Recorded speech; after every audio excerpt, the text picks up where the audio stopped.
US6.com. We are back, baby. We are fucking back. We're back. Classic. We are back. We are back.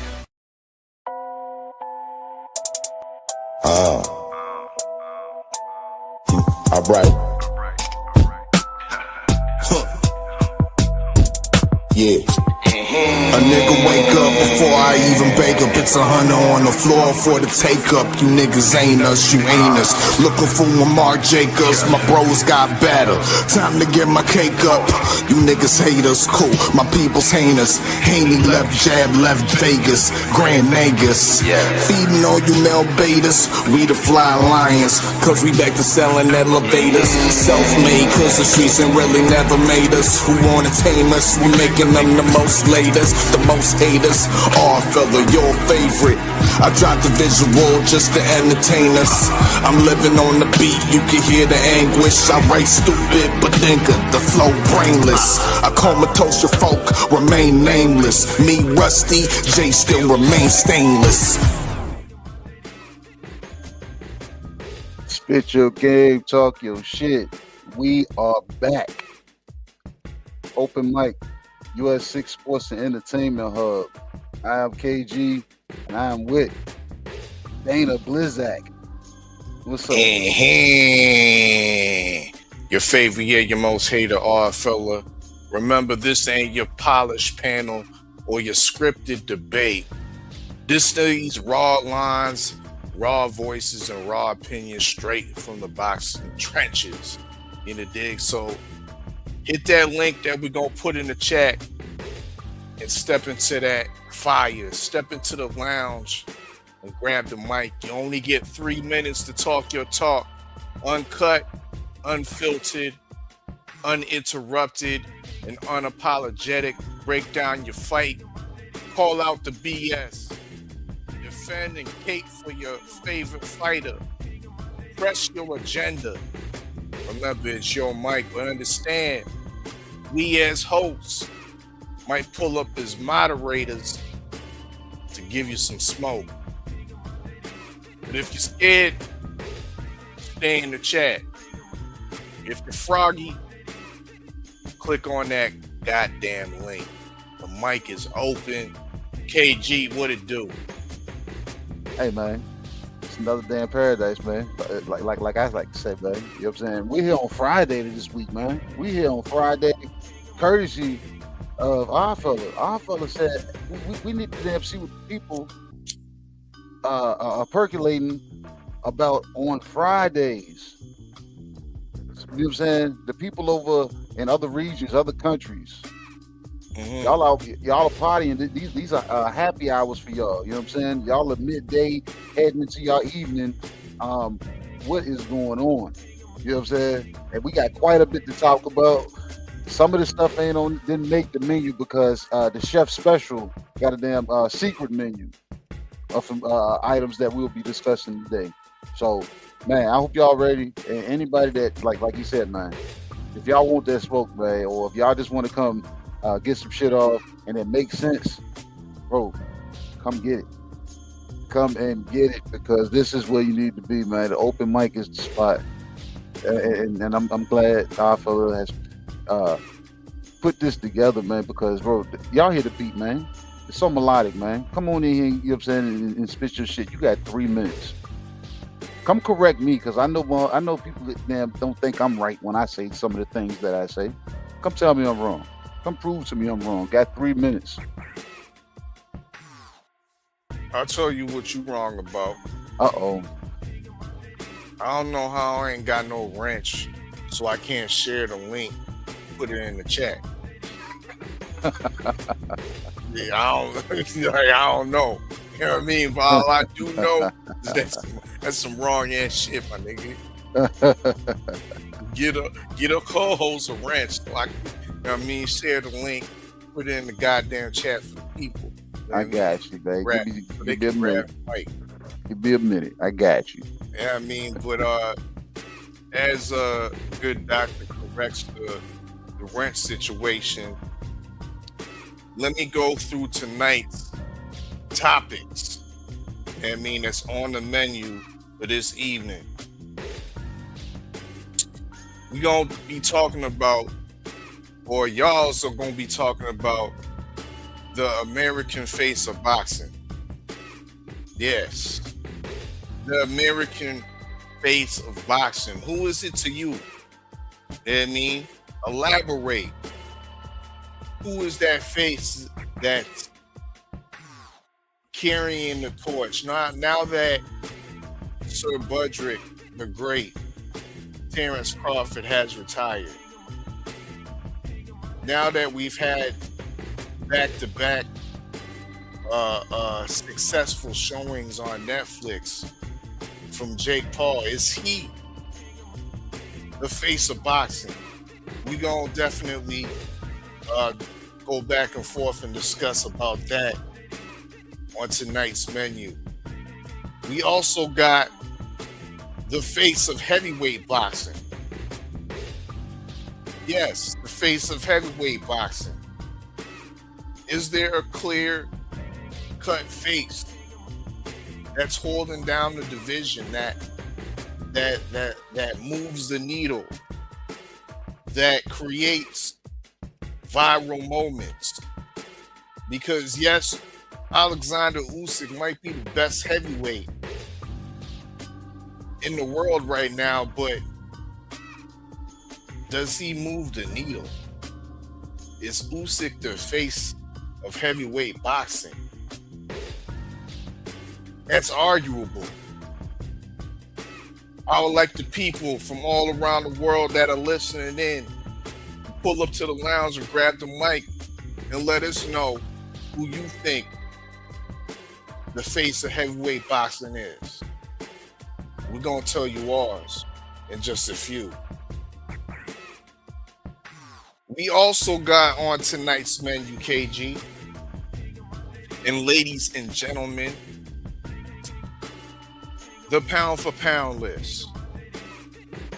Yes, the pound for pound list has been updated and posted by Ring Magazine.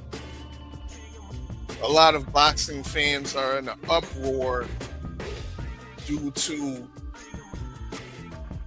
some omissions, due to the positioning and placement of certain foreign and international fighters, so to speak. We gonna break down our criteria. I will share with you my updated list that I did on the fly. You know what I mean? And we'll speak on some of the narratives that are being put out there on some of these fighters, deserve it or undeservedly. So yes, we're gonna talk about the new boxing pound for pound list. We can also talk about and touch on TKO boxing. Of course, we're coming to the end of the year. 2026 is upon us. And TKO boxing it's reported that their first show will be taking place in the end of January. I believe that's January 23rd, if I'm not mistaken. That's right around the corner. I believe that's we know that's less than a month away. TKO boxing, of course, is coming out with the whole concept of a league-like structure in boxing. Of course, with that structure comes the conversation and the dissidence against the newly amended in, I believe, 2 states, the Muhammad Ali Revival Act. We'll definitely break that further down and allow the people to discuss whether they're feeling the act or they're skeptical. They don't believe, they don't trust the act that has been brought forth mainly by Dana White, financed by Big Turk, aka Turkey Johnson, who I'm calling him now, KG. Turkey Johnson.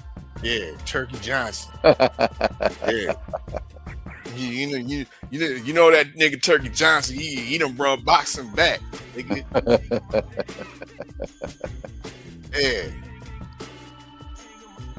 So we're gonna talk about the TKO boxing and the Ali Revival Act. We also gonna lastly discuss our upcoming holiday wishes. I hope everybody had a great holiday season. I hope everybody that celebrated Christmas had a Merry Christmas and got everything they needed, not just gifts and materialisms, but was able to spend quality times with their families and whatnot over this break from the rat race and the grind. But we're gonna give ours, and we hope you can share yours. Holiday wishes, holiday boxing wishes for 2026. One of my early wishes for 2026 is the long-awaited fight between Deontay Wilder and Anthony Joshua. I'll start it off right there. That's my early wish that I want under the boxing tree in 2026 is AJ and Deontay Wilder. I think it's been long overdue. And now is as good as time as any, whilst AJ has somewhat of some clout within the American scene right now. Is it really clout though? Is it really clout, or is it just the lust of the ladies? And the ladies gay love men, cool AJ. we can't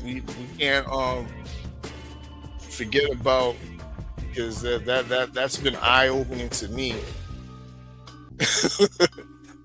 The amount of zesty men coming out there talking about AJ. But regardless of the fact is that AJ definitely got some appeal. He definitely got some appeal that wasn't there before he fought Jake Paul. Like you hear with a lot of casual fans that have been speaking on this whole AJ Jake Paul fight and who AJ is. They're surprised because they never knew who he was before. I never knew who AJ was before. This is who they hiding out in Britain.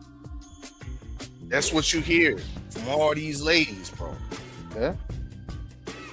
So now he out there, and now when his next fight gets announced, those same ladies are gonna try to follow where he at. And hopefully, if they smart, Netflix is gonna bring them back. It'll make it easier for the huge fan base that just opened up when you got a bunch of American females now just looking for AJ. Smitten over AJ. But all right. Does that say something about Eddie Hearn's, you know what I'm saying, potential on how he sells his dope? Because this was a lifetime signee, and it took one night on Netflix for the rest of the world to actually know who AJ was. So I ain't gonna hold you, KG. That's the whole facts right there. But Eddie Hearn deserves some shade right here, because Jake Paul, who I will segue into the best, who is the face of American boxing, did the best promoting for AJ in AJ's career, because AJ was always missing the American marketplace. Mm-hmm. He was always missing the American fan base. He's known internationally, known all across Europe. The biggest star in the UK, known in Nigeria and across the continent in Africa, known in the Middle East, of course, whether it's Dubai or Saudi Arabia. Yeah. But he was yet to ever conquer the American landscape. He failed when he came over against Andy Ruiz. I mean, for that last minute substitution, and never came back since. I mean, Eddie was hiding him out over there, overseas. Hiding him out for real, because the American casual boxing fan totally forgot about him. Became totally irrelevant until Friday night, when he did what a lot of people wanted done. Jake Paul to be humble. Jake Paul to be sat down. But a lot of women that tune in casually onto Netflix didn't realize the guy that was tasked with doing the job is appealing and marketable. And now we're here questioning if AJ is the face of heavyweight boxing, questioning if Jake Paul is the face of American boxing. No, he ain't. For the fact that shit, he just gave AJ the last piece of the puzzle when it comes to being on the boxing landscape. Jake did that. The face of American boxing that had 33 million viewers on Netflix watching an 8-round heavyweight fight. Tell me who's another fighter that's fighting 8-rounders that's pulling 1 million viewers. Tell me that, KG. That's some player coach shit. I know you can't, because it's some player coach shit. It's only the American face of boxing that's. And the shit was on Netflix. It was on fucking Netflix. That shit was on. Everybody watches Netflix. Terrestrial TV. Everybody watches TV. Everybody watches Netflix. That makes it even better, because old Turkey Johnson lied about taking away and cutting the pay-per-views. We getting pay-per-views out the wazoo over there on the zone. So is that boxing a good promotion? I think it's good promotion. Turkey Johnson got a new pack. Talking about the ultimate pack, nigga. Take that. Take that. You ain't lying.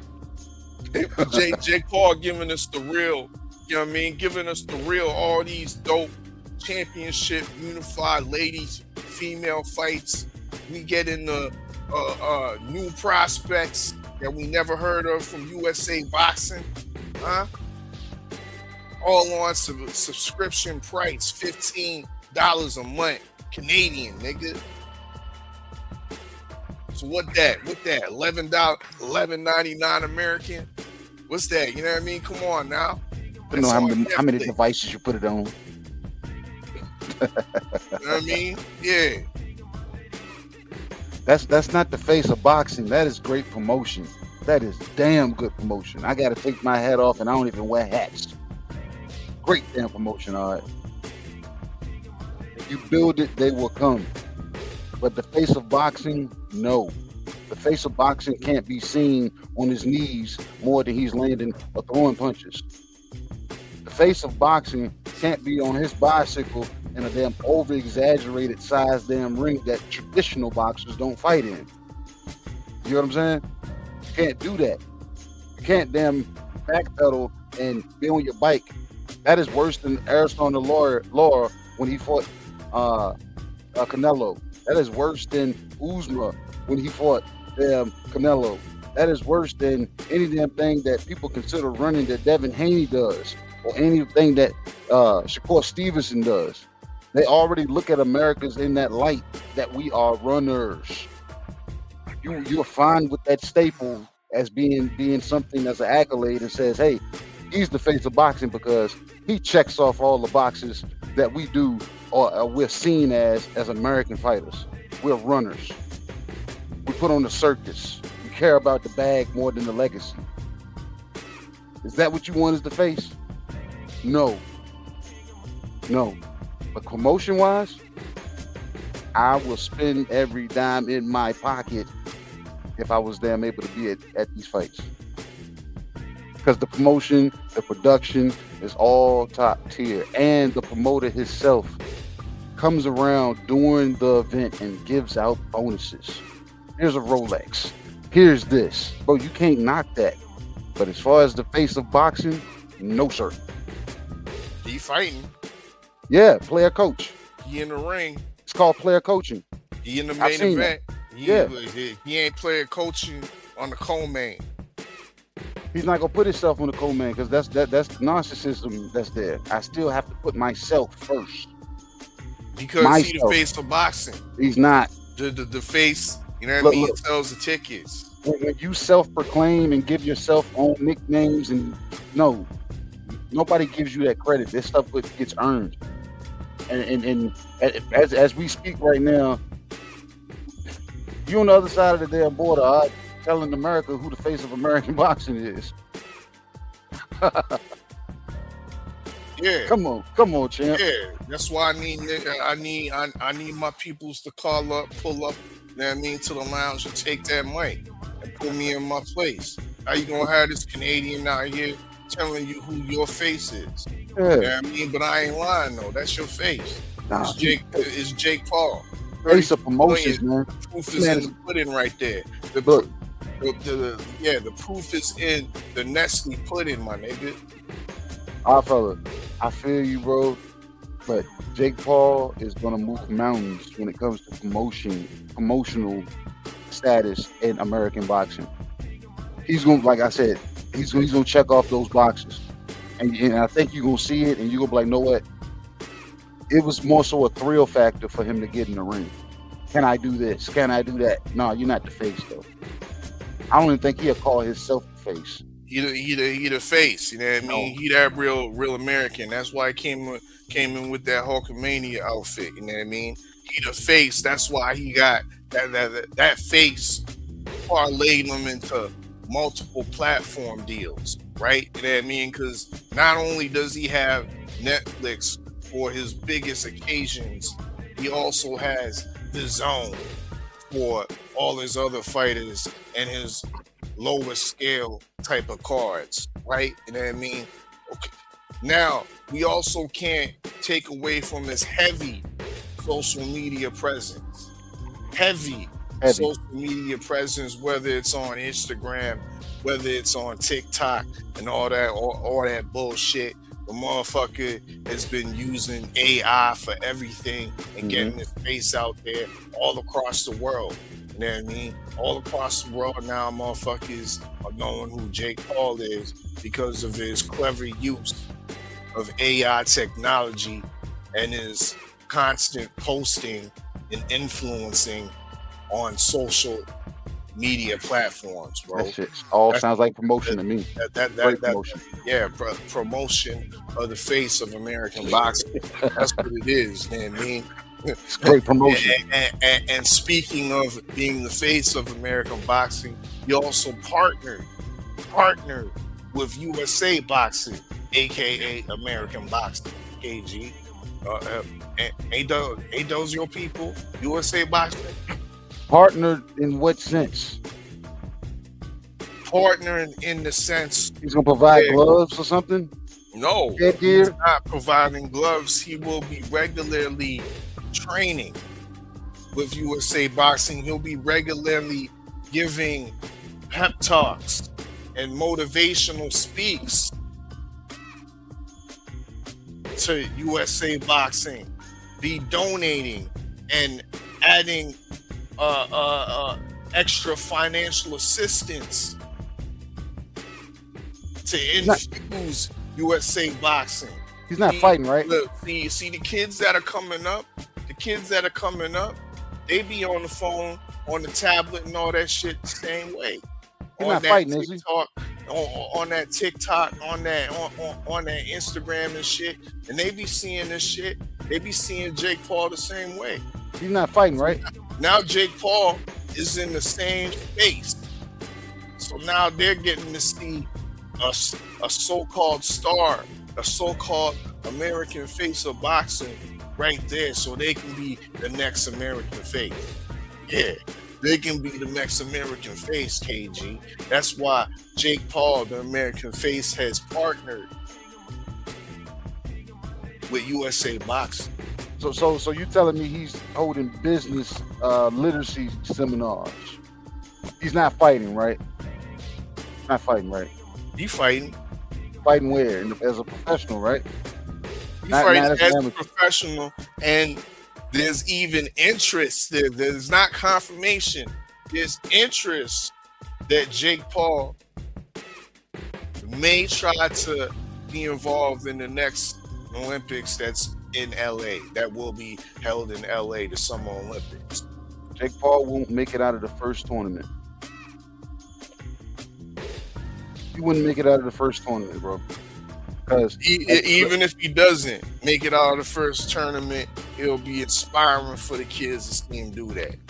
That's not inspiring to see a person that's not damn foundationally boxing. These kids are amateurs. They've learned from the grassroots. They haven't got into the whole fandom and stardom. They're still digging it out of the dirt. Jake Paul coming in and muddying up the waters of trying to give these guys game of a person that is still seen as a novice in boxing.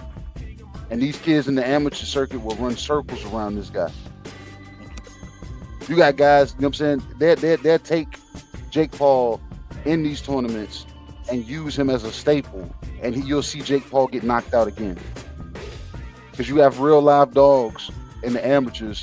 Some of these kids possess pro styles in the amateur ranks, and every tournament they are in, they're damn obliterating these, you know what I'm saying, the guys that they're fighting. And then you got guys that are well polished as amateur boxers, and they can outclass, outshine some of the best damn professionals that's damn currently ranked now. Jake Paul can't give them any game, bro. Unless it's something about financing or something about advertising or something about them being promoted. He can't give them any boxing game, bro. These kids are not gassed up on influential rah-rah from a Jake Paul. He plays a better part by waiting at the finish line for these kids to cross over and duking it out with Top Rank as to making MVP a new carved out lane as to which direction Olympians should go, and not just American Olympians, all Olympians. So I can see him doing that and bringing that influence there. But as far as any damn thing that is boxing, we have to stop there, bro. That is a slap in the face to me and anybody that's a card carrying USA Boxing number. Hey, well, who to tell them that? Because they don't want to, they partner with his ass. But like I said, every damn thing that I said outside of that, I'm cool with it. Along with multiple platforms, I'm cool with his ass. Look, I'm cool with all of that. I'm cool with the Canadian. The Canadian got to tell you that. It's wrong coming from the Canadian, though. Link is in the chat. I told you, I'm cool with all of that. I am completely fine with all that. But he better not lace up a pair of damn gloves and try to damn discredit what the purest form of still boxing is. The amateur, you know what I'm saying, the amateur circuit. That is still the purest form of boxing right now. The real point system. Officials, like the referees, are actually doing their job. They're studying and collecting damn points in their books to actually know when to stop fights, know when to then let them continue, know when to catch a person with a standing 8 count. Like I said, they're really assessing these guys through this. And a lot of these damn professional damn referees need to damn revamp themselves and think about where they came from and how they were taught. Because it's a shame. And like I said, Jake Paul, it's nothing that he's going to do that he's going to then further these kids with anything boxing wise. But him giving them the game and then giving them a platform to be able to show up after they have done their due diligence as an amateur, I salute him for that. Great promotional work. Yeah, that's not the face of boxing. Not the face of boxing. About using his face and notoriety and social media presence to uplift the next generation of USA boxing. You know what I mean? Jake Paul has also become the wild card. What you mean wild card? Well, he was actually he's no longer the wild card. He was the wild card and now is a serious factor in boxing. We looked at him as a guy that could put on some crossover type events. A guy that was fighting a lot of MMA fighters at first. Mm-hmm. But his level of production, his level of promotion has led him to be from a wild card in this game to be a serious factor. A serious factor where Turkey Johnson is behind his desk, hanging it, frustrated that Jake Paul and MVP is still around. They got everybody else in the old guard pretty much in check. Got them where they want them. BBC, Top Rank, Matchroom, Queensberry, Golden Boy. Pretty much got them all where they want them. But not Jake Paul and MVP. They the last Mavericks that are really out here getting it, moving they pack more so than old Turkey Johnson. You don't like that shit. You know why? Because though the new guard is you know what I'm saying, draining the old guard, the new guard still didn't take into account what Jake Paul and MVP promotionals have taken to a full account. It is the new Gen Z fans. And a lot of these guys, Gen Z, know nothing about boxing. They just want to be where the shenanigans is. So that is a percent, you know what I'm saying, a percentage of the population that's in these venues that people have to take full account of now. You have a lot of people in there that don't know shit about boxing, but they're there.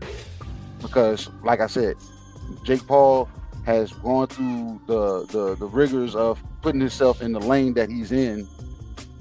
And with him doing that, he brought the damn fans with him. And like I said, these people know nothing about boxing. If 33 million tuned into this fight for an 8-round fight, bro, you can't tell me these people didn't already know who Anthony Joshua was. But they was calling him what? Antoine Jones, Anton Jenkins. You know what I'm saying? Andy Jones. You know what I'm saying? So they said, no, just call it. Look, even Big Mo said it. He was like, he's known as AJ. No, he's not. He's known as Anthony Joshua. You know what I'm saying? He is known as AJ over there in the UK. That he's known as Anthony Joshua, and they know him as AJ, Anthony Joshua. The women thought he was sexy over there. They call him AJ. I'm telling you, it was the reintroduction to the American market. That's why Big Mo had to put that sauce on it. And they called him AJ. Yeah, man. I like Big Mo, man. Big Mo. I take him over. Big Mo's the best announcer right now, bro. Yeah, I take Big Mo over the other dad with the white dude with the dreadlocks. You know what I'm saying? With the dreaded locks. He can beat it. Yeah, old boy can kick rocks. I don't like him either. You know, he was beating himself. Yeah. He said, "Did I hear you? I told you which time." You like, "God damn, bro." All right. It's time. He grew up listening to Teddy Pendergrass, man. You know what I'm saying? He said, "Turn them off." I said, "Turn them off."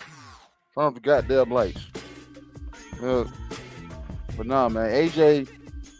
I had so many women in their stories posting about this fight, wondering who he was and why. That is why they were tapping in. They didn't say anything. They didn't say they were tapping in to watch Jake Paul. I didn't even hear the kids say too much about anything about Jake Paul. My kids used to come to me and say, "Dad, you know Jake Paul's fighting this weekend." So Jake Paul wasn't even the topic of discussion for real. I'm hearing foreign women that know nothing about boxing asking about Anthony Joshua. I see, you know what I'm saying, people thinking that he's some new fighter, getting his name wrong. People thinking he's an American. See what I'm saying? So they're like, "Man, who's this guy Jake Paul's fighting? This guy must be a nobody." And you're like, wait a minute. But they were asking more about him than they were for Jake Paul. So, well, that's what the American face of boxing does for a foreign nigga's career. You know what I mean? That's what he does. You know what I mean? He does the face. Only the face of boxing can do that, KG. It can't be no Turkey Johnson. The face of good promotion can do that. You know what I'm saying? Turkey Johnson have put out 50 commercials. You know what I mean, with the best directors that money can buy. You know what I mean, we had long ass boxing trailers Turkey Johnson have put out. Nigga. And you want to talk about promotion? When you start off fast, all right, Turkey Johnson, you end up wheezing in the back. He ain't the face. You end up wheezing in the back, man. He started out too fast. It was too much energy.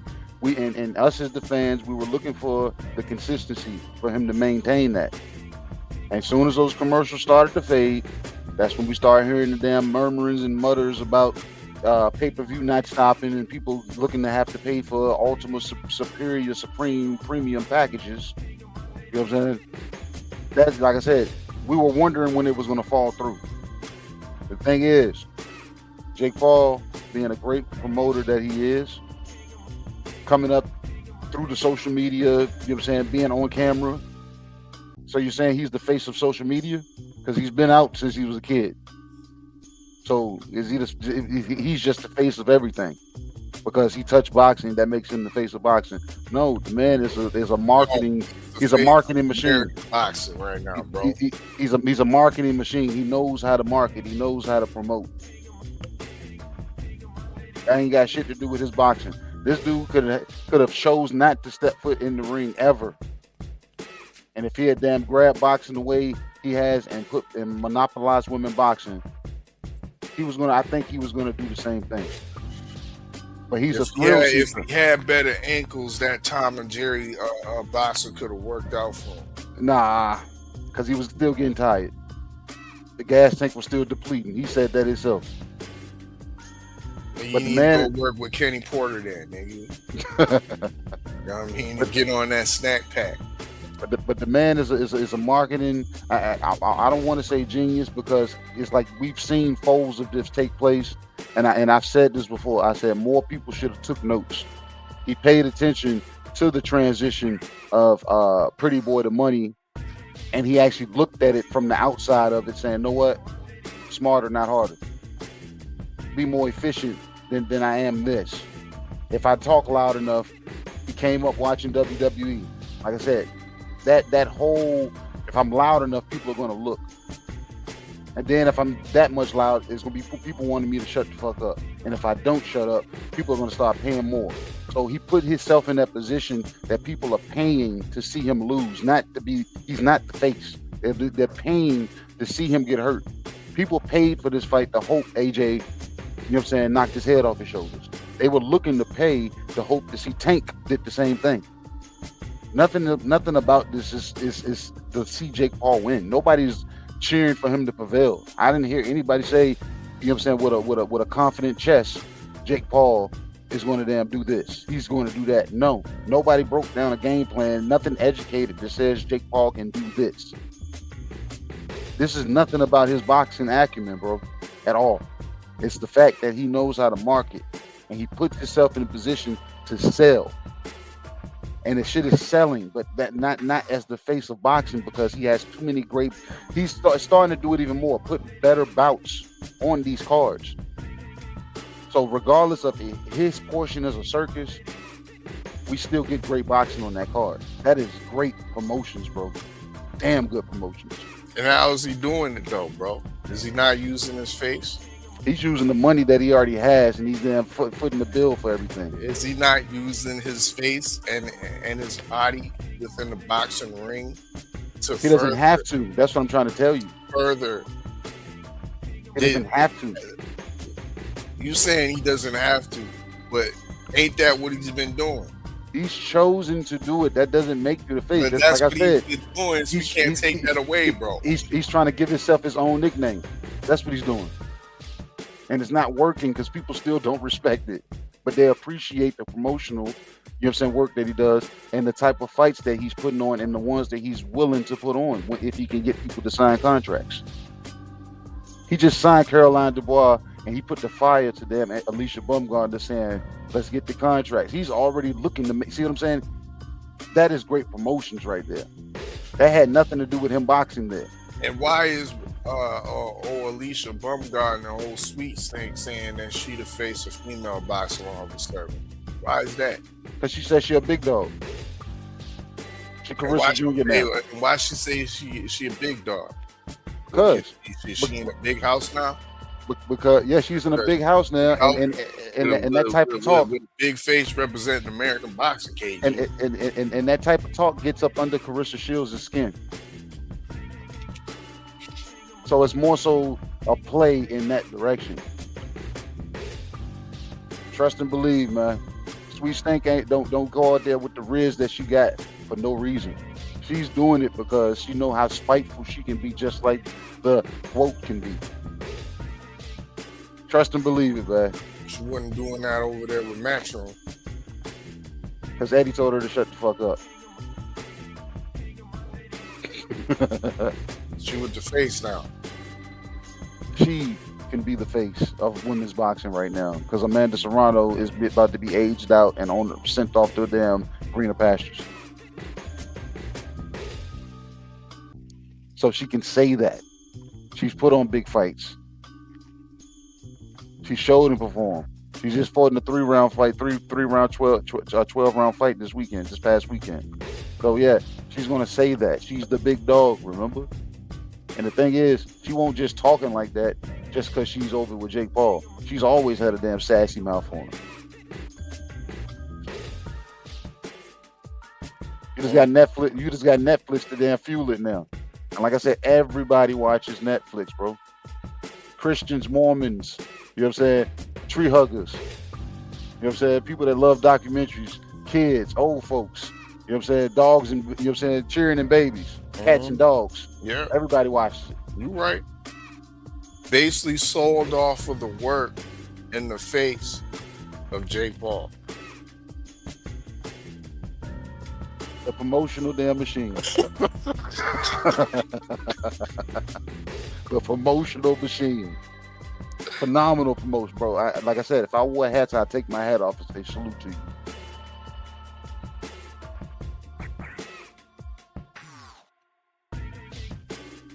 Link is in the chat. The lounge is open, as well as the mic. Y'all got 3 minutes to spit your boxing bars. You know what I mean? We're gonna take a break real quick, all right? Good. See y'all in the sec.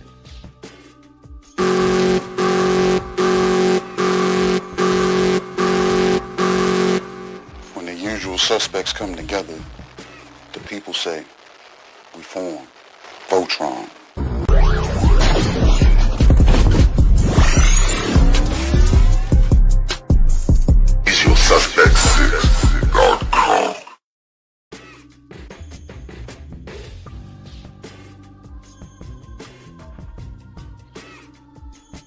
What else you had, man? Because you was really trying to damn get under my skin and work my motherfucking nerves with this whole USA boxing and Jake Paul being affiliated, bro. What else you got, man? Move on. Because ain't nobody. Where the people at? Because man, y'all got to come help me out with this one. Got to come help me out with this one, man. This is ridiculous. I can't believe a Canadian is telling us that this nigga is face of boxing and he should damn be the face of USA boxing.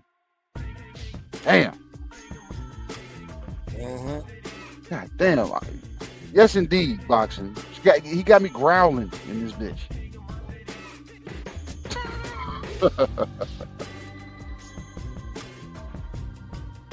Well, KG, we also had on the menu the pound for pound list. And of course, there's been a lot of talk about heavyweights being on said pound for pound list. I actually heard this first. It was brought up on the AP podcast, the Agnew podcast. Shout out Stay Ready Mac, Val, Q, and the former light heavyweight contender Cedric Agnew that's over there, and they was talking about this. If heavyweights belong on the pound for pound list. Now, with my specific criteria, I allow heavyweights to be on my pound for pound list with stipulations, KG. Now, the stipulations are, I don't usually put heavyweights that are natural heavyweights on my pound for pound. If they're a natural heavyweight, like, for instance, AJ, been between 235 and 260, 255. He's always been in that range, always been a heavyweight. He's a natural heavyweight to me. He won't be ever rated on my pound for pound list. But there are those guys that move up the weight class. There are guys like Michael Moore back in the day who was undefeated at light heavyweight. I think he was like 27-0 with 27 KOs. Pound for pound type shit. Skipped the cruiserweight division and moved up into the heavyweight division where he finally was able to win a heavyweight belt. That guy deserves to be on the pound for pound for being able to take his style from light heavyweight and beat heavyweights with it. In many of his fights, he was undersized, and especially in regards to the weight. So I put those type of stipulations on those type of fighters that move up in weight class. Therefore, Usyk has to be acknowledged the same way. Most of his career was spent at cruiserweight. Undisputed champion at cruiserweight, takes his style and moves up to heavyweight and essentially clears out the whole division. Becomes the two-time undisputed champion at heavyweight. Fighting guys, once again, that are 30 pounds greater than he is. Once again, 30 pounds greater than he is equivalent to 3 weight classes. And I'm not talking about booger weight classes. I'm talking about welter to junior middle to super middle. That's right. That right there, I think is only like what 24 pounds, 24 to 25 pounds. We talking about a 30 weight disadvantage that Usyk always gives up when he steps into the ring against one of his ops. That's pound for pound type shit. You know what I mean? So with stipulations,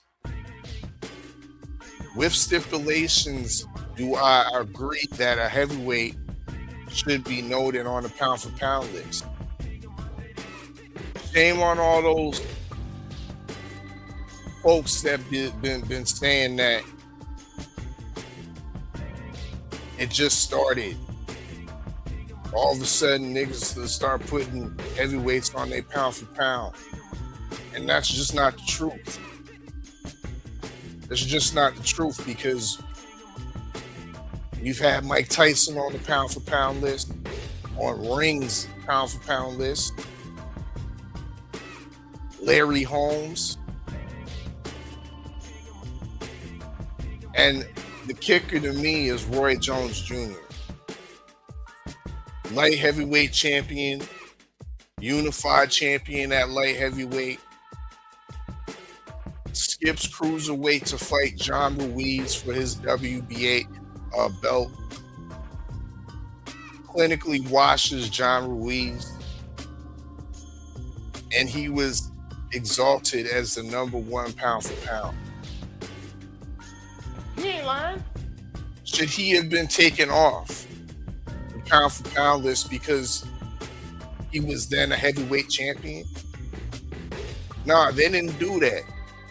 Ring Magazine exalted him as the #1 pound for pound because his style translated. He dared to be great on some pound for pound things. So don't sit here and tell me that a heavyweight shouldn't be put on that goddamn list. He's deserving of just as anybody else in them booger weights to all the middleweights. Well, how you feel about that, KG? I can actually respect that point of view. I can. Versus people saying heavyweights don't deserve to be on the list because the pound for pound list was made for smaller weight guys. The heavyweight, the heavyweight champion is supposed to be known as the baddest man on the planet. If that's the case, why is it so many people running around saying Bruce Lee would beat Michael Jai White in a fight? You get what I'm saying? So they're saying, you know what I'm saying, heavyweights is supposed to be able to stomp out everybody. Not true. And this is why I say heavyweights should be on the pound for pound list. Like you said, with stipulations.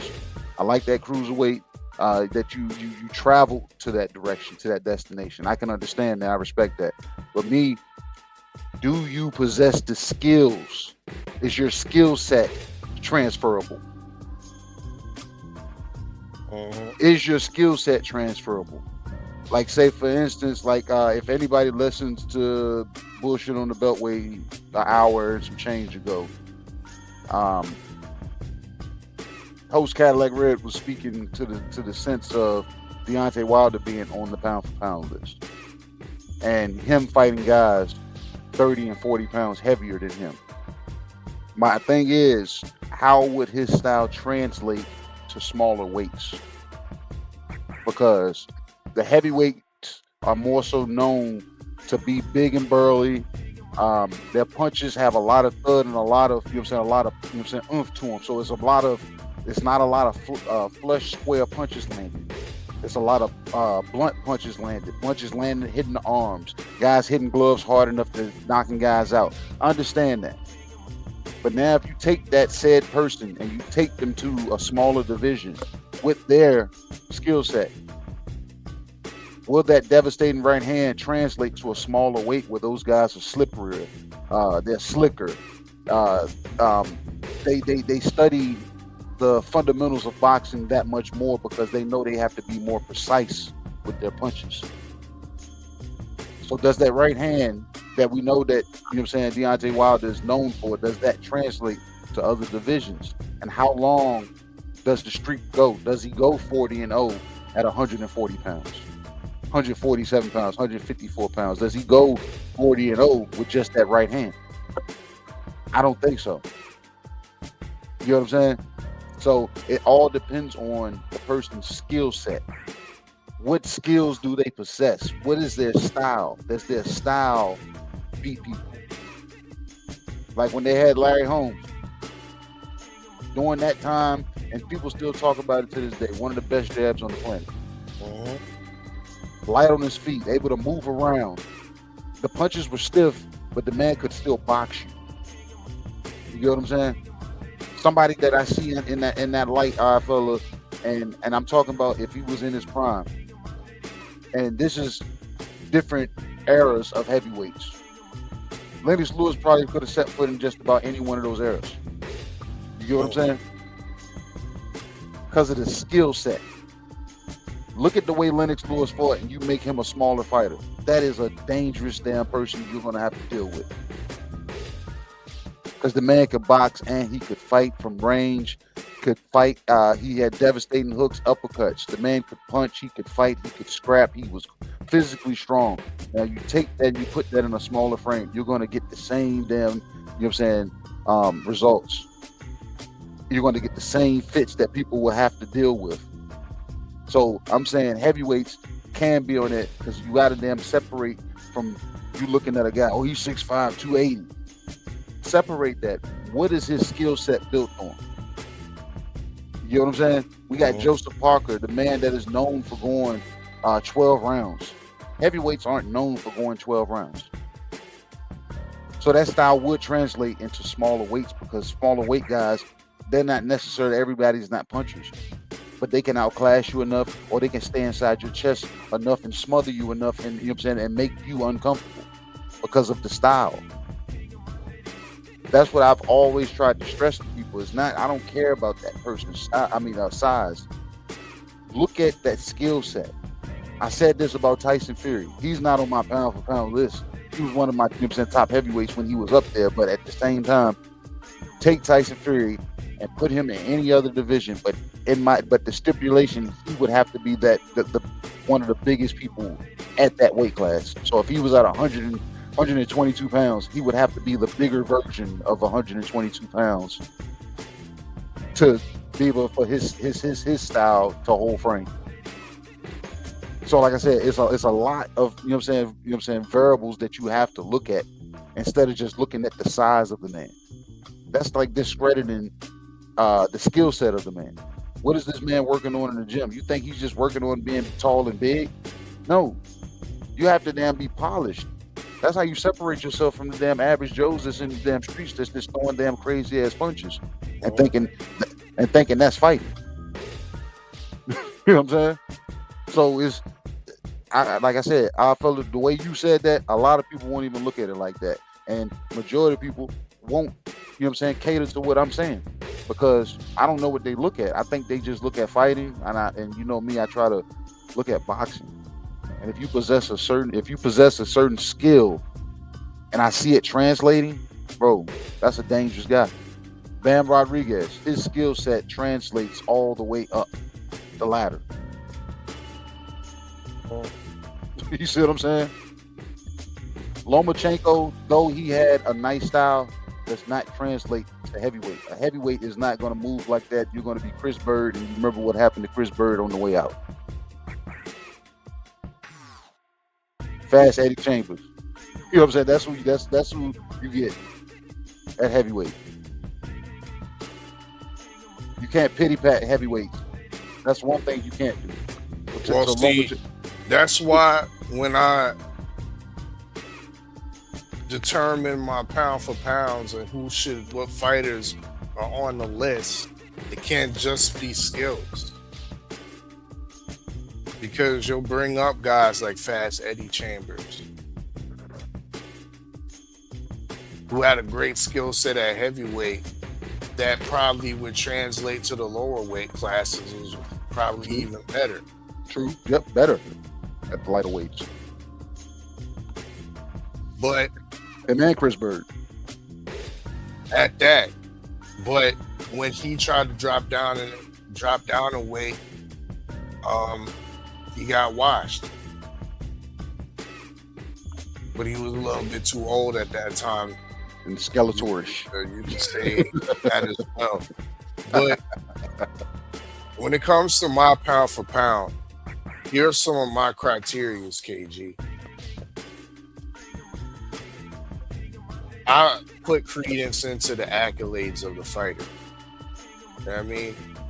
So my upcoming list, I'm going to preview to you in the chat. All of the guys that are listed have multiple amounts of accolades, not just one, two trinkets. I'm talking about multiple accolades. I put credence into the level of opposition.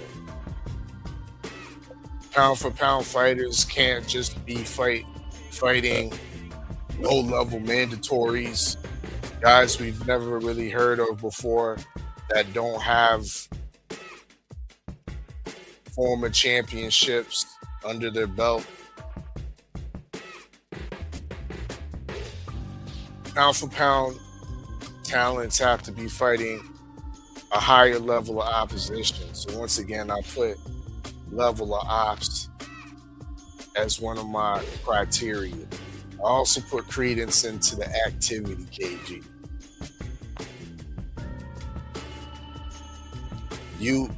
We will see on my upcoming list that Bivol and Better Biev have been removed from my pound for pound for the reason of being inactive. For the reason that the fighters that are currently on my list have been way more active. So activity is a must in my pound for pound criteria. And in certain cases, my last criteria, once again, in certain cases, I will deem the weight or size disadvantage. What do I mean by that? So when we have the distinction of a fighter of daring to be great and moving up in weight class or moving up multiple weight classes, I put credence on that, especially if they get the dub, especially if they get the victory in doing so. If Sir Budger Crawford remained an active fighter and didn't retire, his feat of Canelo Alvarez going up multiple weight classes is a perfect example of that criteria. So those are my defining criteria when I determine pound for pound, KG. How about yours? Is it just skill, or do you put some other shit on it? No, it's not just skill, but I'm gonna ask you something real quick. You pointed out Dimitri Bivol and Artur Beterbiev. Yep. You're not the first person that I've talked to today that said, and I'm saying today, and like not even knowing this was gonna be like an outright damn, you know what I'm saying, discussion. You're like the third or fourth person that I've talked to today that said Beterbiev and Bivol don't deserve to be on the list. So if that's the case, how credible is Ring Magazine's pound for pound list? If they rewarding inactivity. So there's some holes in there. Yeah. There's like some what holes is in their their criteria? right there. Yeah, what is their criteria? Like on we're on the Beltway and you asked about is Juntao Nakatani flavor of the month. Think about that. You get what I'm saying? I think he might have made a few Usual Suspects pound for pound, you know what I'm saying, in the past year or so, maybe. I think we may have one guy to put him on there. Maybe. I'm thinking. If you got the list, you'll probably be able to correct me. But think about that. How credible are they lists? You know what I'm saying? And your criteria, do they take yours into consideration? Do they take mine into consideration? So, to speak to mine, yes, your skill set holds like a high, you know what I'm saying, holds high, you know what I'm saying, priority in my eyes. And then, like you said, the level of opposition. Like, who are you fighting? Like, can I see that you're taking a step up fight when you're fighting? I'm not saying the quote unquote statement of daring to be great, but I'm just saying, can I say that you're fighting somebody that doesn't have an upside down record? Because when you look at these guys' box recs, some of these guys are styling, but then when you look at the records, they're fighting guys with upside down records. Now, a guy that's 23-1, 23-2, 30-0, and you cross paths with those guys, we get to find out that they fought they fought 30 nobodies. If that's the case, or that person is just that good and was able to show us that that person that was 30-0 could be beat. So like I said, we won't know until we know. Just because I might not know who the people particular is, or our fella being the foreign correspondent may not be able to pronounce their name, that person still may have been somebody, because you still got to be somebody to put on gloves to be a professional fighter. And most guys with upside down records, sometimes they're the most dangerous fighters to get in there with, because they know how to lose, but they know how to also make you look bad. And we've seen some pound for pound guys, you know what I'm saying, on this list, be in fights where they don't look the greatest. Whether it's they look scared, but they still, you know what I'm saying, have their hand raised in victory at the end, or they just can't get their style off and look the way they look, but they still know how to win. Like I said, that stuff has to be checked off and taken into an account also. So I've looked at all of that. How can you still win when you can't be the Ben Whitaker that you want to be? How do you still win? How do you check off the boxes? Can you make adjustments? Speaking of Usyk, that's why Usyk was on my list. It wasn't the fact that he came from cruiserweight to heavyweight. It was the fact that this man is smart in the ring. He knows how to sell to the referee.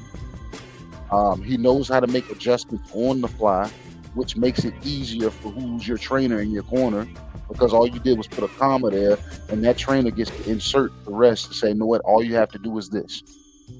So Usyk beat his opponents, in my opinion, with being smart. And if he was a bigger opponent, he would have beat those guys with smarts, and he would have had maybe that much more power, and we would see guys get obliterated, get knocked out by Usyk at a rapid rate, because he'll be able to figure people out. Bud Crawford moving up, always being pointed out as being the smaller guy. But once he figured out that he can beat these guys up, what did he do? He beat these guys up with smarts. It wasn't about him being the smaller guy. It was about him being smarter and being patient enough and strong enough and having a strong enough base, the background of wrestling, say, you know what I'm saying, can vouch for that. So it's what these guys really truly possess, and then what they have in the gut, because you can possess all of that and get folded up and get intimidated and won't fight back, or holding and grabbing and holding, or running around on your bicycle choosing not to fight. Because old boy could have beat Canelo. What was this guy's name? I think I said it wrong earlier. The guy that William Skull. Yeah, William Skull. That's what I meant to say. William Skull. If William Skull had 2 punches on the move, it wouldn't have looked like he was running. It would have looked like he was just outboxing Canelo. Mm-hmm. And Bud took pages out of that book, and they said, "Bud, are you gonna move like that?" He said, "I'm gonna move, but not like that." And he was right. He was there when he needed to be, and he wasn't when he didn't need to be.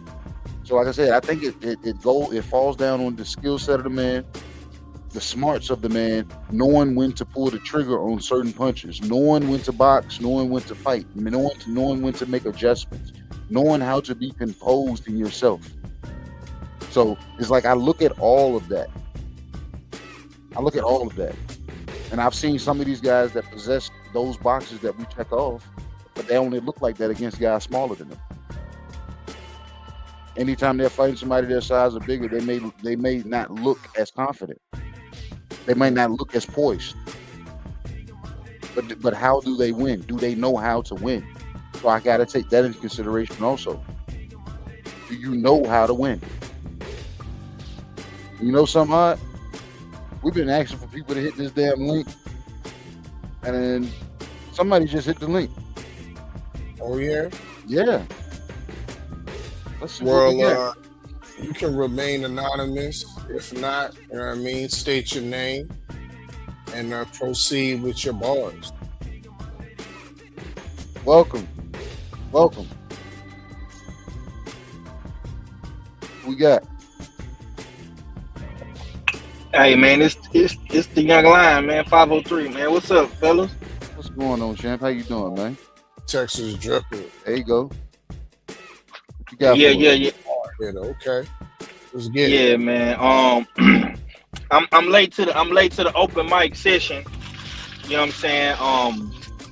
So if y'all don't mind, could y'all like, you know, give me a little breakdown of what today's show is about? There ain't no problem. I mean, I was trying to convince KG over here, as well as the chat, that Jake Paul is the American face of boxing right now. Yeah. 33 million views on Netflix. My nigga, you on two platforms, Netflix and DAZN. You know what I mean? Only achieved by being the face of American boxing. 503. So we was cooking on that. We haven't really cooked on the fact that I think AJ is the face of heavyweight boxing right now. You know what I mean? That also on the menu. You know what I mean? We was just in the midst of discussing the pound for pound criteria. A lot of people in the boxing community is kind of up in arms with the Ring Magazine's new list. Devin Haney, I believe, should be higher on that list. They did some disservice to definitely Devin Haney and Shakur Stevenson. They've also made some questionable inclusions with Junto Nakatani. Some of the brothers are questioning the height of Monster Inoue and Bam Rodriguez. So we was slowly kind of breaking that down. That's on the menu. We got also Dana White and old Turkey Johnson, TKO boxing on the menu. The Muhammad Ali Revival Act is available to be consumed and cooked on, most definitely up in here in the lounge. And your boxing wishes for 2026. What do you want on under the boxing Christmas tree for 2026? 503. That's another dish in the open lounge. So yeah, that's what we've been cooking on, 5. So when you the mic is yours. Of course, you usual suspect 6. You get 6 minutes, bro. And so. Yeah. I appreciate y'all, man. This open mic is needed because I haven't done no content all week as far as live streams go. But salute to y'all. Y'all held it down last week on Suspect Sunday. The clips have been doing great numbers. So kudos to y'all for that. I'll say this. As far as my Christmas present that I want underneath my boxing tree for next year, I really want to see Bam versus Monster Inoue. Yeah. And we'll talk more about that on Suspect Sunday. So y'all be sure to tune in Sunday at 3:00. And as far as with Jake Paul and Anthony Joshua, let me say this, man. Jake Paul got the recipe. Jake Paul got the recipe. He got the sauce. You understand me? He got the formula to go platinum. Not just platinum in the ghetto. He got the sauce to go platinum worldwide. You feel me? And that's the new crossover format that he's using. We are now in the streaming era. Just like all fella, you come from the rap game. We not into buying pay-per-views or like CDs. It's all about being a subscriber to a streaming service. Just like if you was on Spotify, you know, and you follow your favorite rapper, whether that's Drake or Kendrick Lamar or Don Toliver or Don Tripp, or you know what I'm saying? So if you subscribe to Netflix, you in the game. If you subscribe to DAZN, you in the game. If you a guy like myself who got the ultimate premium package for DAZN, you know, you're able to get other things that others, you know, regular subscribers would not get. You know what I'm saying? So we in that era now, and a guy like Jake Paul is capitalizing on all aspects of streaming and boxing. So yeah, he's a figure, but to say he's the face, you gotta have a little bit more to me than just great numbers to be the face. Like, you kind of gotta have the accolades with the numbers. You know what I'm saying? You gotta have the legacy with the numbers. He ain't lying. So the face of boxing in America is unknown right now, because the guy who just did great numbers with the accolades to match just retired in Terrence Crawford. So I can't really get it to Jake. You know what I'm saying? But I will say he's a heavy hitter overall just for boxing, bro, in America. But to say he's the face, I can't stamp that. Now as far as Anthony Joshua being the face of heavyweight boxing, no sir. No sir. Fuck no. He had a great moment, but let's just go ahead and keep it all the way funky. The last time we seen Anthony Joshua in the ring before Jake Paul, he was getting knocked the fuck out by Daniel Dubois. He ain't lying. So that face of heavyweight boxing still belongs to Usyk, because Usyk beat all them niggas. But we are in an era now where if we ain't seen you in a while, you kind of become irrelevant. So we haven't seen Usyk in so long since he beat Daniel Dubois. It's kind of like a forgotten memory.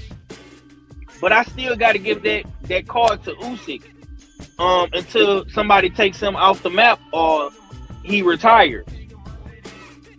You know what I'm saying? And as far as Dana White and Turkey go with this TKO shit, Calum, Walsh, and whoever the fuck else they got on this card, bro, it's trash. It's trash. I can't. I'm gonna be real. I'm gonna be real, bro. I can't get jiggy with TKO right now, man. But you know, who's to say we'll be having that same conversation 6 months from now, or maybe 10 months from now? You know what I'm saying? We got to give it some time. Got to give it a chance, as we like to say in Texas. Give it a chance, make the candy dance. Got to give it a chance. You know what I'm saying? Because everybody isn't accustomed to change. But boxing is changing, bro. Boxing is changing right before our eyes, and we have to get with the program, or the program is going to continue to evolve and grow. You know what I'm saying? But I do think that if people are so upset with this pound for pound thing with Ring Magazine and Riyadh, it's time for the suspects to hold court and bring out that new list. It's been a while, fellas. You've been using your powers for the greater good. I'm gonna put in a small request for Dana Black to get that suspect US6 pound for pound list back popping. We need that. So I'm gonna just put that on your brain. You know what I'm saying? Leave a stain on your brain, bro. But other than that, man, you know what I'm saying? I hope I didn't go too far over. I wasn't able to be on the Beltway with y'all brothers today. I heard Cadillac Red talking a whole bunch of bullshit about Monster and New Way. Look, man, it's gonna take a Texas nigga to take him down. Cause right here, right now, man, Monster and New Way, if he's not number one on a bunch of people's pound for pound list, he's definitely top 3, top 2. You know what I'm saying? And Bam Bam Rodriguez is gonna have to slay the Monster. So put that in your pipe and smoke it. You understand me? Shit.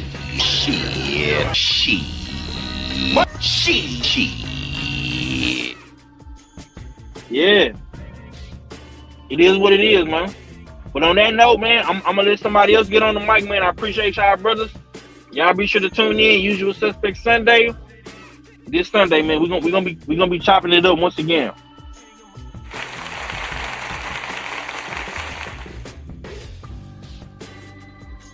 That boy 503, man. That boy 503 said Jake Paul ain't the face of boxing, man. Hey, man, say, man. You heard Texas Drip? Big Stepper. Texas Dripper. You heard that?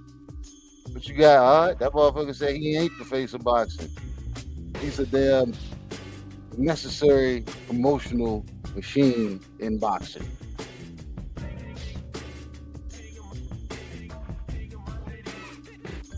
He just said he wasn't all the way convinced. That's all he said. That ain't all he said. You know what I mean? That ain't all he said. That nigga said, no, he's not the face of boxing. He was clear and precise when he said that.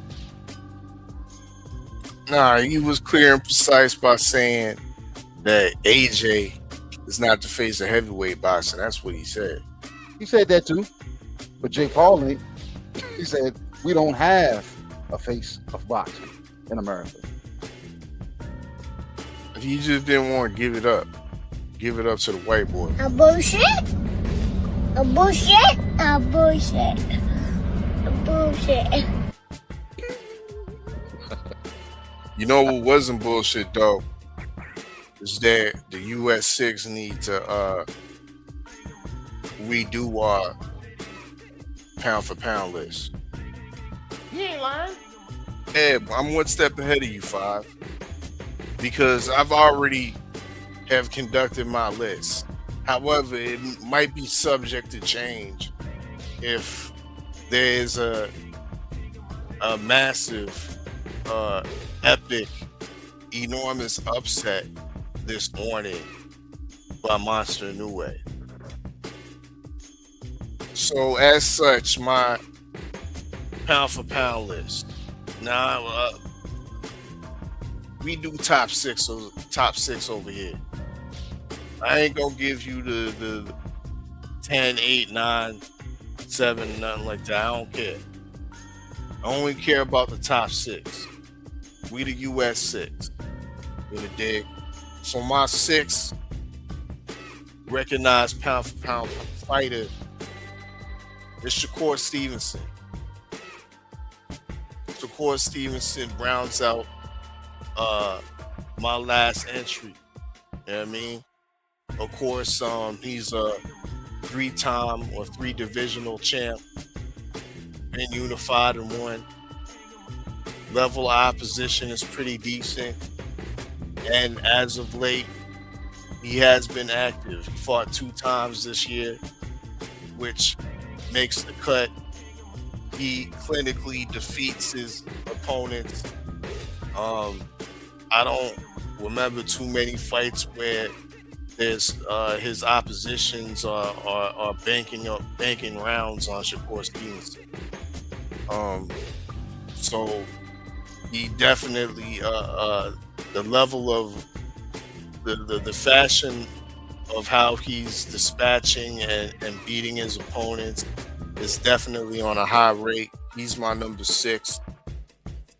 My number 5 is a new installment, KG. You might like this one because Got a new one. Benavidez. He's my new number 5. Of course, somebody has to be put up in there. When you ultimately remove 2 other light heavyweights, and better be Biev and Bivol. Bivol, once again, great fighter, as is Beterbiev, but in my opinion, they've been a little bit too inactive for my liking. Bivol is recovering from a back injury. We still don't have a date of his return. Beterbiev has no excuse.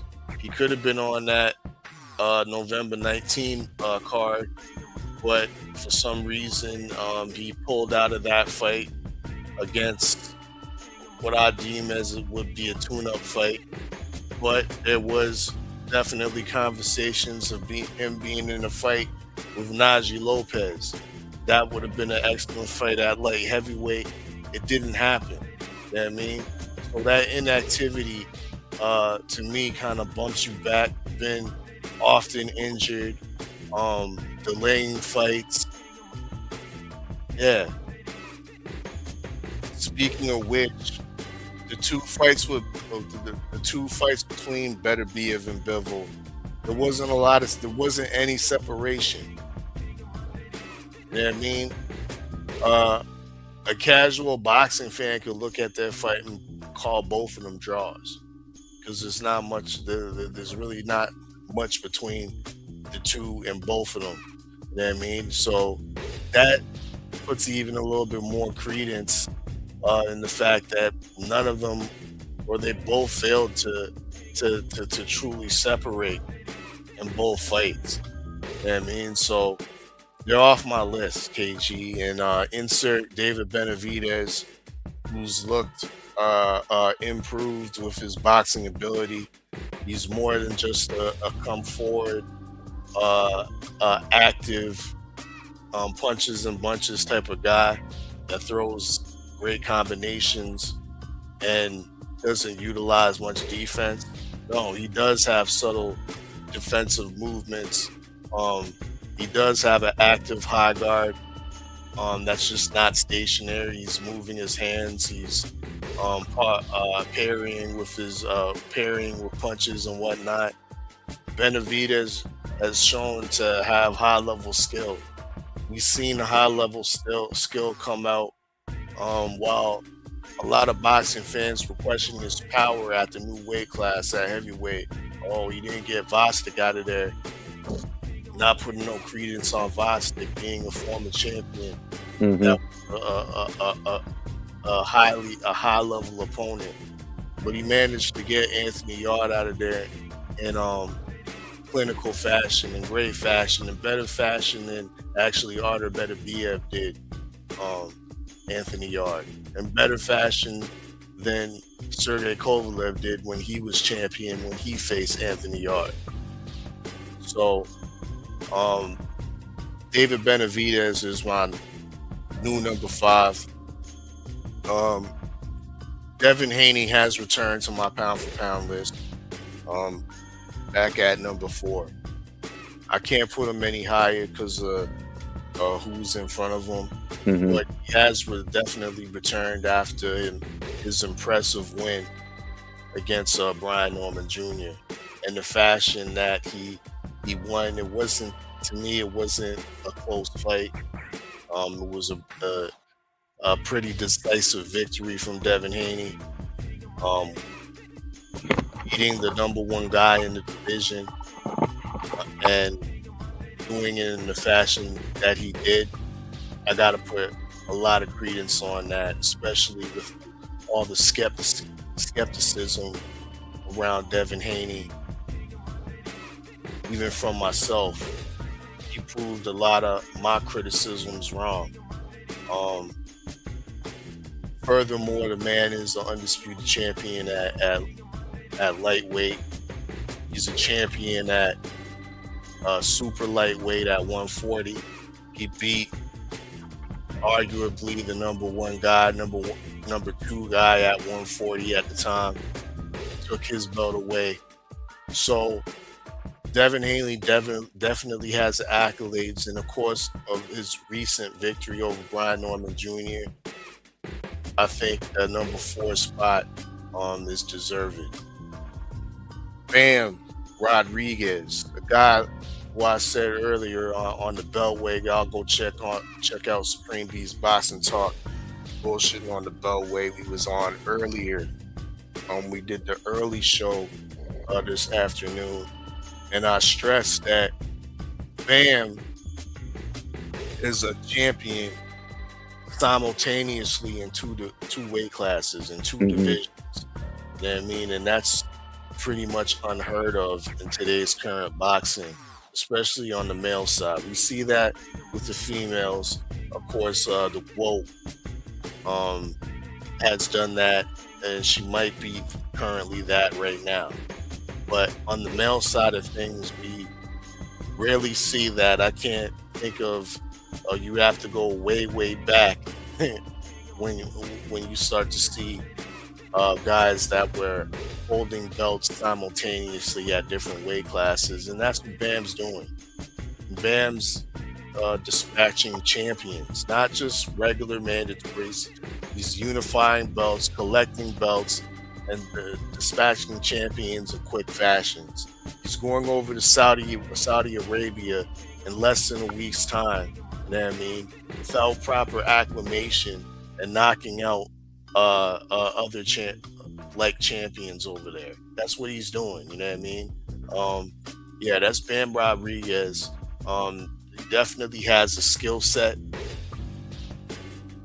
We see all facets of skill when Bam is in the ring, breaking down his opponent. You see a level of defense. Bam is not the guy that you see cut up, touched up. So that's pound for pound material right there, in my opinion. I think it gets slept on due to the fact that he is in the booger weight divisions. But we got to put credence on the guys that he's fighting, the level of opposition, the activity as well. He as well is an active champion out here. You know what I mean? So Bam Rodriguez, Jesse Rodriguez is my number 3. Inoue gets bumped up to the fact that Sir Budrick retired. Monster Inoue is my number 2. Of course, he's fighting this morning. The setup fight with, I believe his name's Alan David Picasso, taller fighter. Tall weight, yeah, way taller. You know what I mean? But I'm not too keen on Picasso's chances to do anything to Inoue. Maybe we'll see Inoue in another flash knockdown and get all the niggas riled up and saying that he's trash again. But New ways. This is being set up for, of course, the Juntao Nakatani fight, big fight over there. That's going to be staged in Japan. But other than that, once again, this is his 4th fight that he's going to be fighting this year, defending undisputed championship. A fight that was poorly promoted and broadcasted, which was broadcasted on Facebook. He fought MJ, who's the consensus number 2. He's number 1. MJ's consensus number 2 at the time. And he watched MJ, but nobody saw it. You know what I mean? So, but everybody saw when he came over to the States and got knocked down by Cardenas. Everybody saw that. Nobody saw when he watched MJ, who's a real threat, real challenge, and he fought him, watched him. You know what I mean? But no credit for that.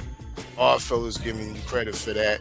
All fellas giving you credit for the fact that you're keeping it active. You're fighting every quarter, every 3 months. Monster Inoue's out there defending 4 belts. Who's doing that right now? That's pound for pound type things. And you're not going the distance with a lot of these guys. Nope. I mean, 3 out of the 4 fights, you stopped your opponents. They didn't see the 12th, the 12th round. You know what I mean? So, yeah, Inoue's my number 2.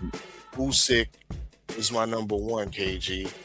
Of course, I already went through the reasons why I believe there should be stipulations why heavyweight should be on the list.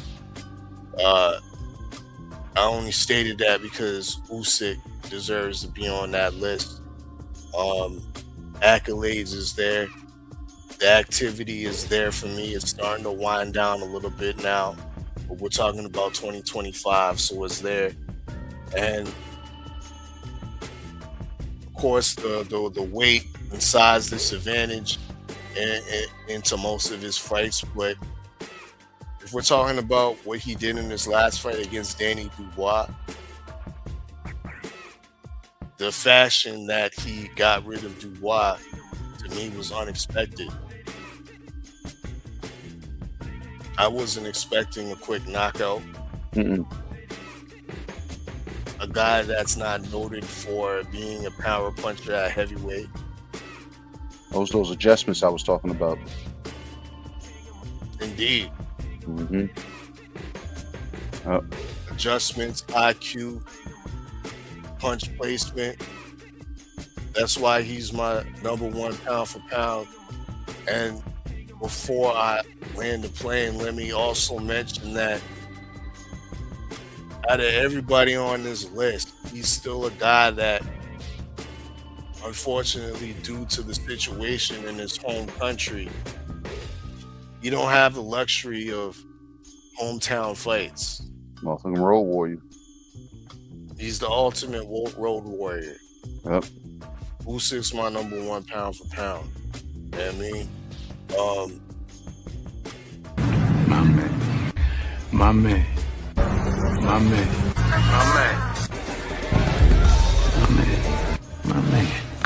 Good for you. My man. I got a question to ask you though, and it pertains to your pound for pound list based off of a fighter's discrepancy, maybe, you know what I'm saying, that was pointed out. I want to ask you a question, and me and you might have had this conversation, you know what I'm saying, off, you know what I'm saying, with the red light off. What is your definition of chinny?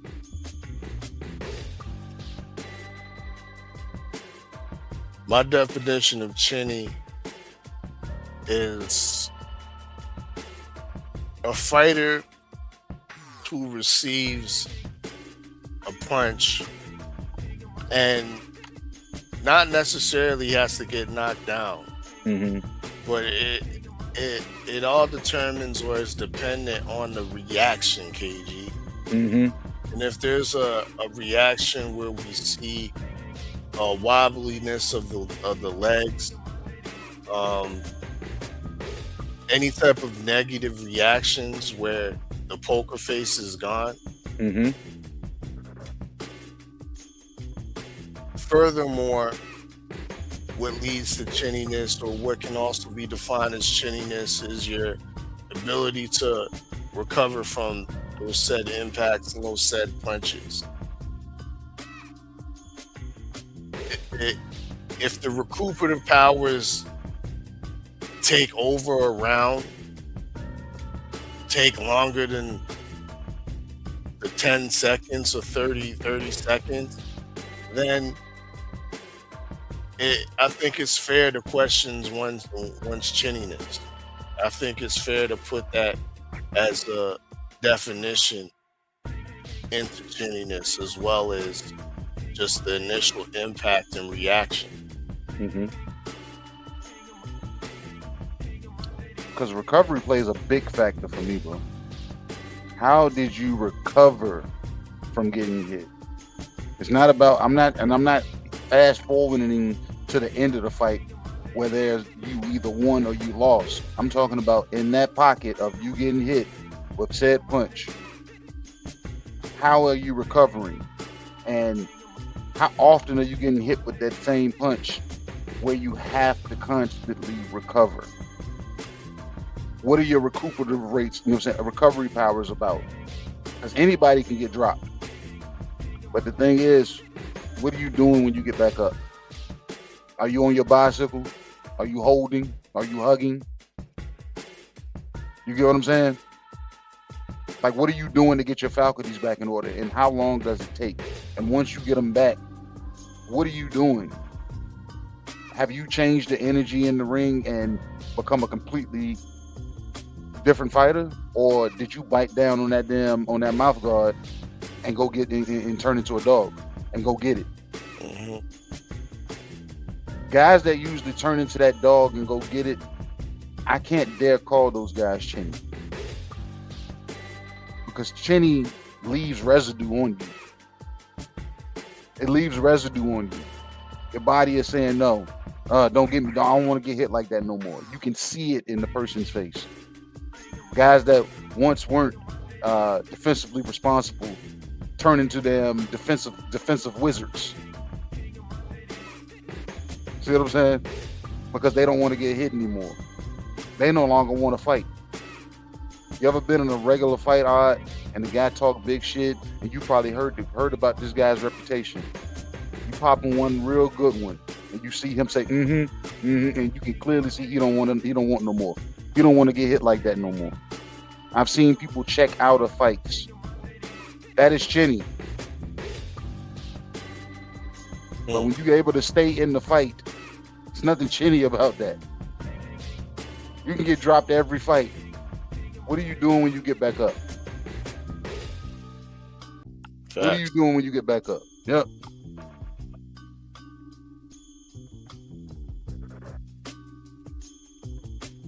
Link is in the chat. We're going to keep this lounge open for another 10, 15 minutes or so. Yeah. Square it off at a even 2 hours maybe. But I'm getting hungry, KG. Me too.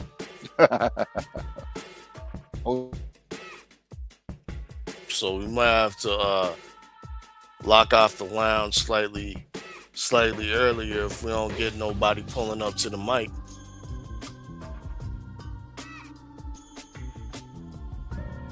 Link is in the chat though. Make sure y'all tap into all of our media platforms and websites. UsualSuspects6.com, where our historical boxing pound for pound rankings can be viewed. Of course, our 6 reasons why we put belt to trash with the WBC. In-depth articles can be found on UsualSuspects6.com. Also, information for the US6 Fight Pool Season 3 can now be found on UsualSuspects6.com. So make sure y'all go tap into that. Make sure y'all bookmark it, favorite it, tap into shopusualsuspect6.com as well. Tis the season. We got them pom-pom beanies in stock. We got the quarter zips and the full zips in stock. The fleece joggers in stock.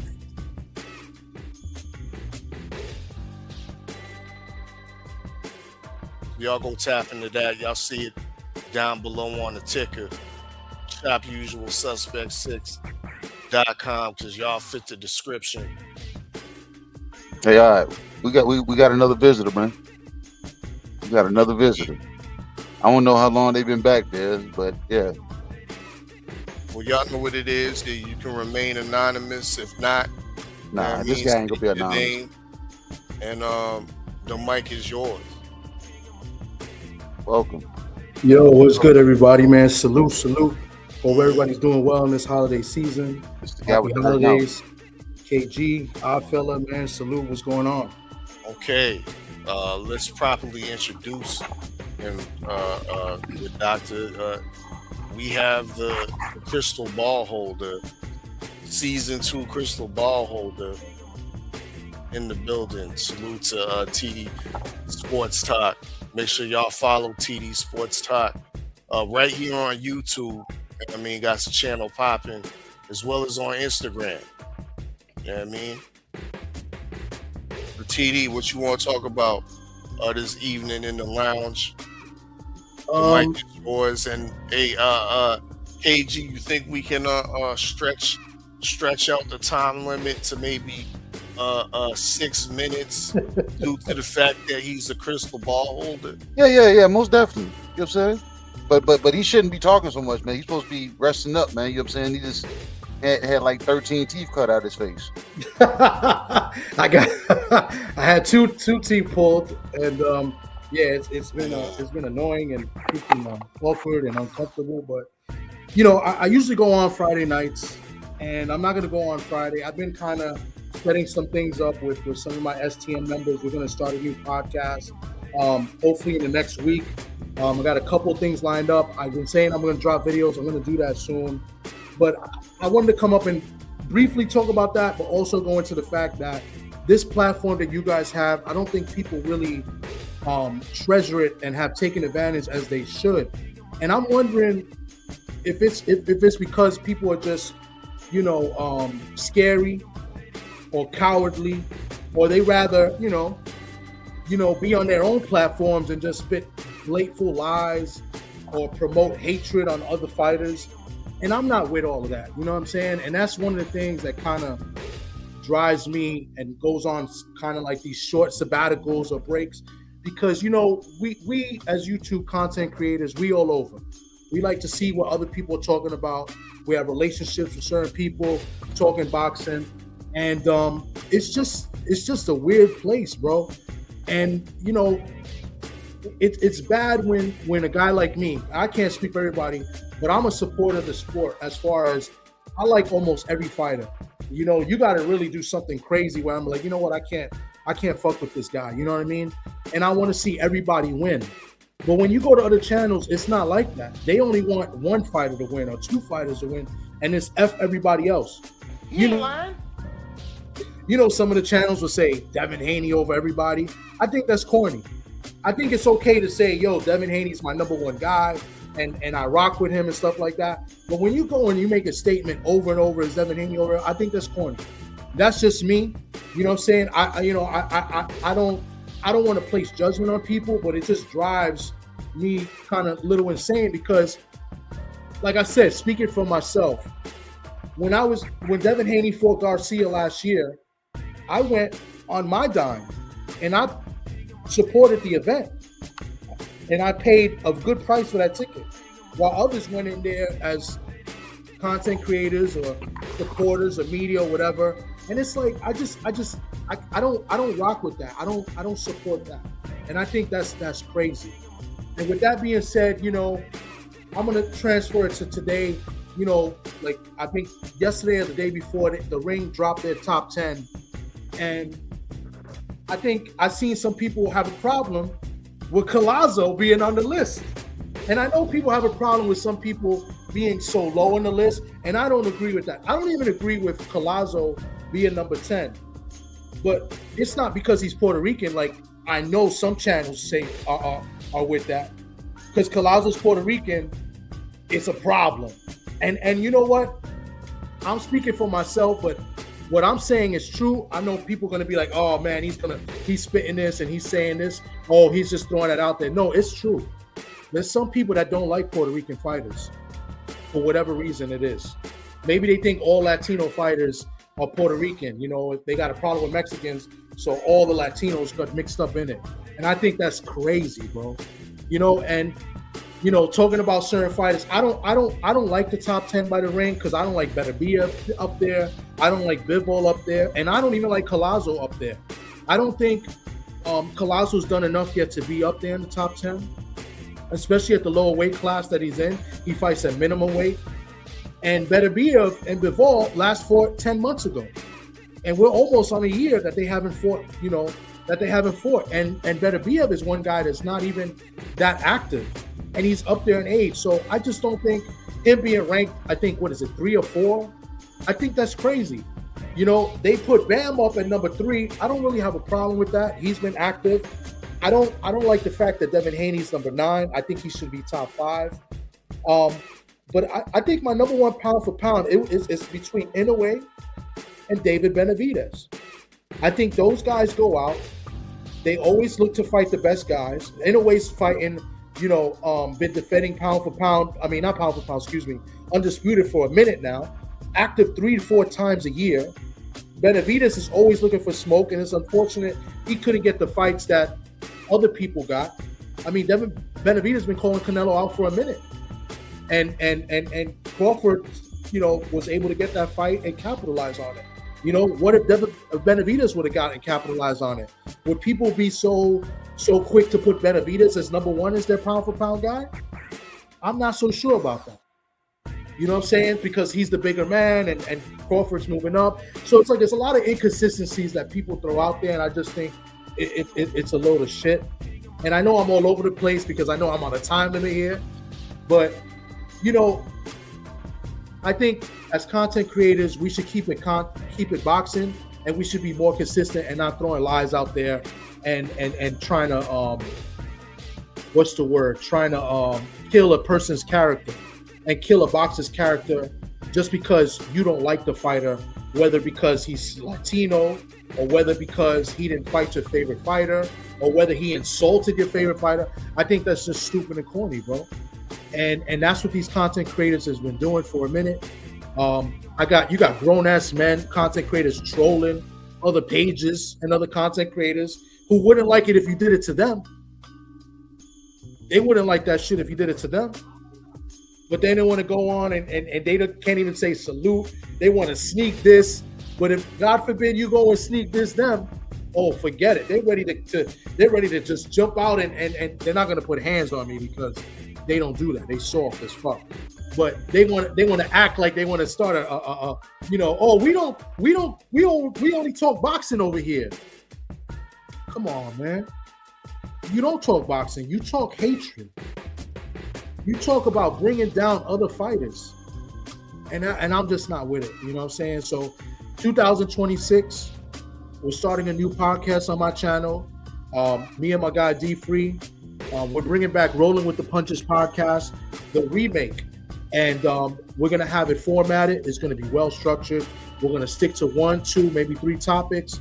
And we're going to stick to the topic and we're going to have fun with it. We're going to have interviews of fighters as well. We're going to help promote the young fighters, get them out there.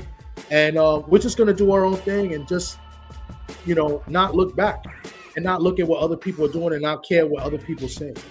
So if you want to come in and troll and have your opinions, do me a favor. Say my name at the very least. Don't talk indirectly or subliminal. Say my name. Give me the props. So this way I can give you your props too.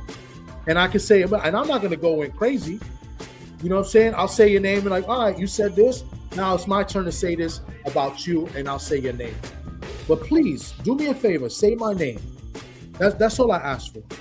You know what I'm saying? And if not, let me do my thing, and you go ahead and do your thing.